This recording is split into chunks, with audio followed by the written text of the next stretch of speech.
Wanti naan galle Ruutaanii haadha manaa Abiraam immoo ushummaa Abiraami viidiyoo harkatti qabattee ganaa kan nama biraatti dabarsitee kennitee ittiin doorsistu. Ashamaa akkam jirtu hordoftoonni qiddoo yuutiib marti keessan siniin jechaa jechuudha.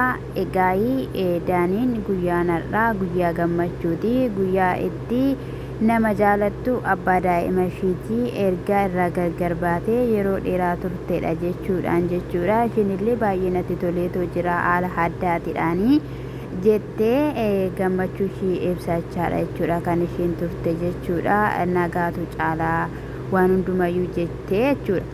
Sana booda yeroo inni dhufutti jechuudha akka ishiin waamtetti egaa qophaa koo mana jiraadha jechuudha. Daaniini mana jiran jenneen jechuudha. Ani kanin jedhu asirratti wanti dirqamaa kun hin ta'a.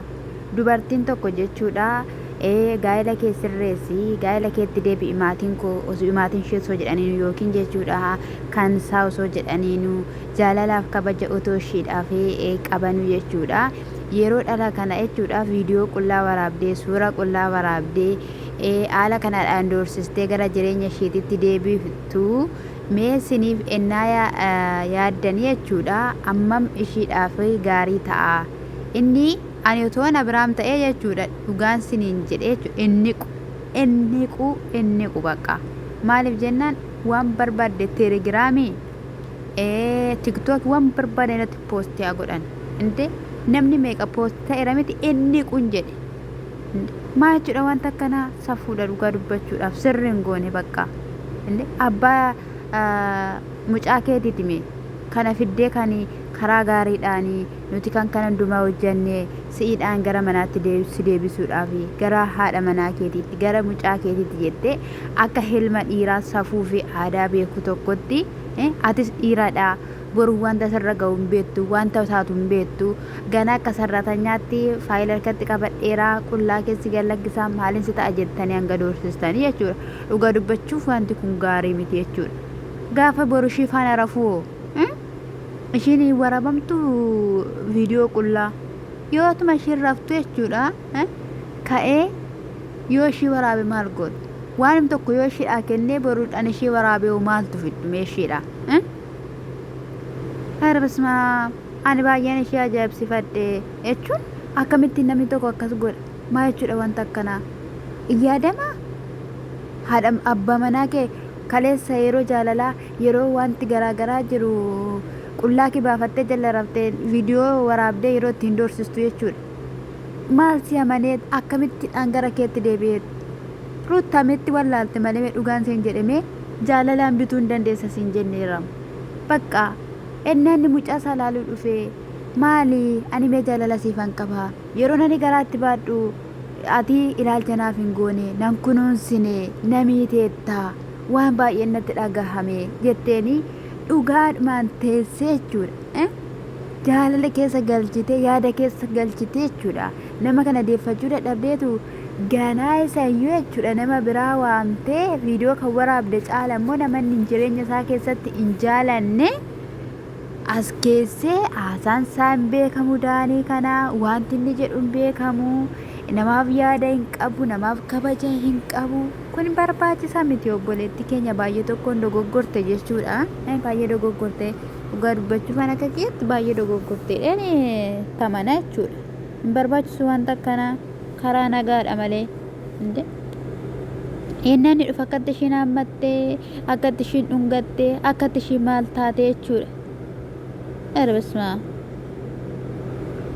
baay'ee nama jibbisiisa dhugaa dubbachuudhaaf taanaan jechuudha. Maal yaabboo ሩታ ልጅ ይዛለች። ስለዚህ አንዳንድ ስራዎች ማገዝ ስላለብህ እቃዎቹን አንተ ብታጥባቸው ብዬ እያሰብኩ ነበር። እርግጠኛ ነኝ አንተ እዚህ የቆሸሹ እቃዎች አሉ፣ እጠባቸው። እርግጠኛ ነኝ ጥሩ አይቱ ጅራ እኔ ደግሞ እቃ ማጠብ አልፈለግም ካልክ ማን እንደሆንኩ ደግሞ ማሳየት ከፈለግ ከመጀመሪያ ፎቶ መጀመር እችላለሁ። ምርጫ አንተ ነው። ምርጫ አንተ ነው። ገባ? በለት ቤተሰቦች አሉ፣ እህት ወንድሞች አሉ። ገባህ አይደል? በዙሪያ ብዙ የሚያውቅ ሰዎች አሉ። እንደዚህ አይነት ፋይል ወይ እንደዚህ አይነት ፎቶ የሚለቀቅብህ በአንተ ላይ በጣም ነው የሚያዙት። ስለዚህ ቆይ አመዳኒ ዱመት ማሎጂ ደርቤ ከነሜን ጀደሜ ሩታ ኩንም በዘረኮ ወደ ከሰው ጋልጅፋ ኩማ ከና ዱራ ጁራ ፊሺ ድራፍ ኢማሜ ቀምቦቸ ሜቃን ድረረመ ሜቃን ፋይል ሱን ሺ አበዴ ሺ ጃላ ሙጫሱን ባሌስቴ ነመት ሺ ደብስቴ ዳኒ ፈለሽት ባውዳፍ ጀደ ሰና አኒም ቤት ዩቲዩብ ሊያጠፋ ስለሚችል ምናልባት ኢንስታግራም ላይ ቆንጆ አድርጊ ወይም ደግሞ የአብርሃም ጉልሽ ምናምን ቴሌግራም ፔጆች ላይ እበትነዋለሁ። ምርጫ አንተ ነው። እዚህ ጋር ታጠበቃ ይታይም ማለት አሉ። ያው እዚህ ጋር ይታጠቡ መሰለኝ። እዚህ ጋር አልታጠበም። እንደዚህ ኧረ ይታጠበቃል። ዳኒ በጌታ እንደዚህ ይታጠበቃል። ልጅ ይዛለች። ስለዚህ አንተ ደግሞ እስከዛ ድረስ እነዚህ ነገሮች ይታዋችሁ እንዲህ አይነታል። እኔን አጠገሩ አብራም ባየና ገድስ ዱጋ ዱበቹዳ ኧረ በስመ አብ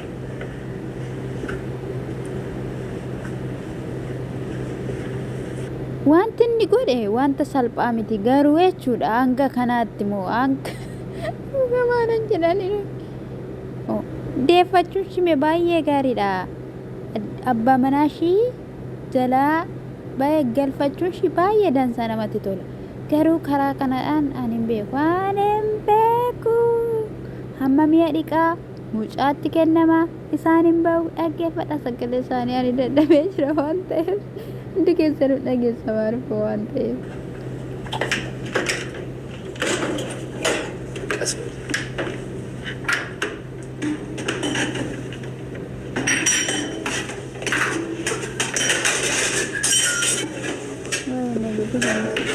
እቃዎች ናቸው። የትኛው ፎቶ ጀምር? አዱ ቀበ የትኛው ፎቶ ጀምር?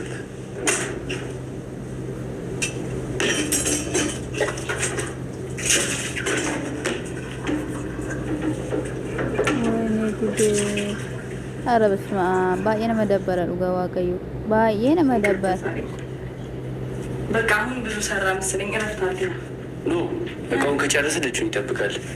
እኛ ሱፐር ማርኬት ደርሰናል። በቃ ይበቃል። ታዩ ይጠብቅ። በቃ ዛሬ እረፍት አድርግ ይበቃል።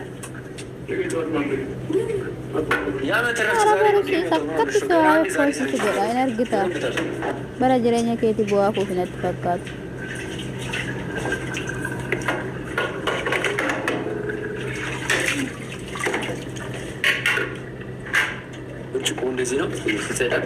kutamaa ala burtukoon akkatti dhiqamaadha.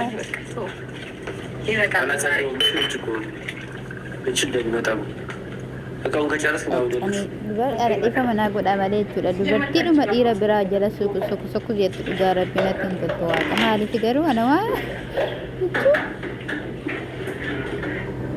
ana toona biraa minte yaa rabbi yoo banni kenni biyya akka fila bukkee dhaabattu ol fuudhee bishaan chaashitti godha malee inni ku harbasuma era nan qabin jedhe ootuman du'ee jechuudha inni kun jedhem inni ku waan barbaadan poostii haa godhan akka barbaadanitti. ኧረ በስመ አብ እንደ kan namni qabu malee qabda moo kan dhiirri qabu qabda malee poostii haa godhan gaa እንደ haadha manaa keetiin kan waraabe ishiitu yeellaa malee simiti kan yeella'u jechuudha. Maal rakkattu dhugaa rabbii isaanu poostiin gootu ishiinu poostiin gootu. ስላሰብኩልህ ነው እንደዚህ የምትሆነው ስላሰብኩልህ ነው። ሰማይ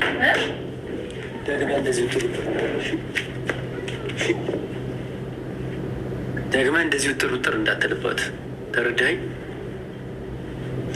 ይኸውልሽ እሱ ጋር ያለውን ፋይል አጥፊና ሊጋሱት የሚቀበሉ ዛሬ እዚህ ነው የሚወዳጅ እኮ አጣፊልኝ አሶቹ ለምኛለሽ ላስብበት እሱ እንዲያዘኝም አልፈልግም ከዚህ በኋላ እሱ ተቀበልና ነበር ያ አጣፊ የመጣሁት ከአንቺ ጋር ልኖር እንጂ ከእሱ ጋር ልኖር አልፈልግም ማለት አውቃለሁ እኮ ዛሬ እዚህ ነው የሚወዳጅ ችግር መጀመሪያ የትኛውን ፎቶ አጣፊ መጀመሪያ የትኛውን ፎቶ እንደለቀ? ቆይ ዳኒ እንደዛ ነው።